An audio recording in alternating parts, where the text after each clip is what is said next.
అనగా అనగా అనగనగా మీ మోహనవాణిలో పుట్టి కథలు వినండి వినిపించండి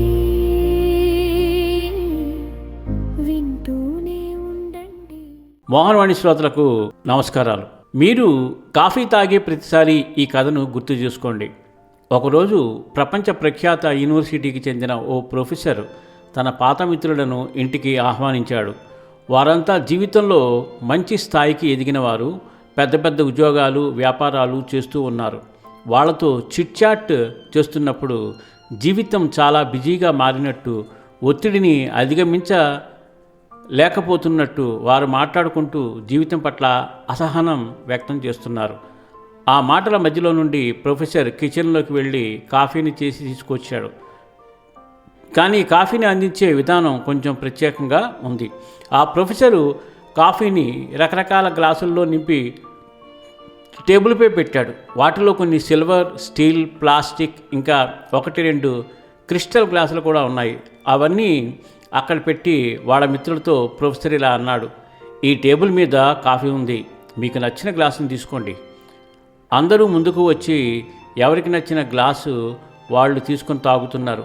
చాలామంది అందమైన గ్లాసుల వైపే ఆకర్షితులయ్యారు. అసలు సాధారణ గ్లాసులు ఎవరు ఎంచుకోలేదు. అంతా కాఫీ తాగుతూ ఉండగా ప్రొఫెసర్ చిన్నగా నవ్వుతూ ఇలా అన్నాడు, మీరు అందరూ మంచి కాఫీ కోసం వచ్చినా మీరు ఆకర్షితులైనది ఎంచుకున్నది గ్లాసును బట్టి.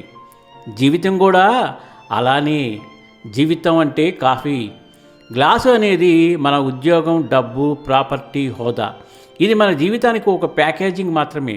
కానీ మనం చాలాసార్లు గ్లాసు మీద దృష్టి పెడతాము, అందమైన వాటికి ఆకర్షితులవుతాము. కాఫీని అంటే అసలైన జీవితం, దాని సారాన్ని ఆస్వాదించడం మర్చిపోతాం. సాదా సీదాగా జీవించండి, దానిలోనే ఆనందం ఉంది. బయటి హోదాలు తాత్కాలికం, మీలోని ఆనందం శాశ్వతం. ఇతరుల లైఫ్లతో పోల్చుకోవద్దు.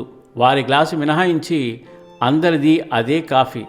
ఇకపై మీరు కాఫీ తాగే ప్రతిసారి ఈ కథను గుర్తు చేసుకోండి. చాలా అద్భుతమైన విషయం అందించిన ఆ రచయిత ఎవరో కానీ వారికి మోహనవాణి తరపున హృదయపూర్వక ధన్యవాదాలు తెలియజేసుకుంటూ అందరికీ షేర్ చేస్తారు కదూ.